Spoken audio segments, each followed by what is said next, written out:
வணக்கம் மக்களே, welcome to லர்மி tax.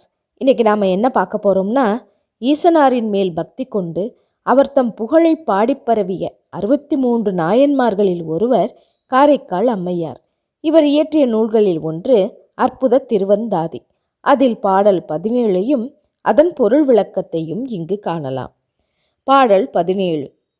காண்பார்க்கும் காணலான் தன்மையனே, கை தொழுது காண்பார்க்கும் காணலாம், காதலால் காண்பார்க்கு ஜோதியாய் சிந்தையிலே தோன்றுமே, தொல்லுலகுக்கு ஆதியாய் நின்ற அரண்.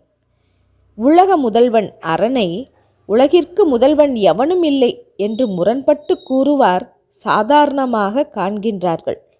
பணிவு உடையோர் கைத்தொழுது காண்கின்றார்கள். ஆனால் காதலோடு காண்பவர்கள்தாம் அவனை தம் உள்ளத்தினுள் ஜோதியாக உணர்கின்றார்கள் என்கிறார் காரைக்கால் அம்மையார்.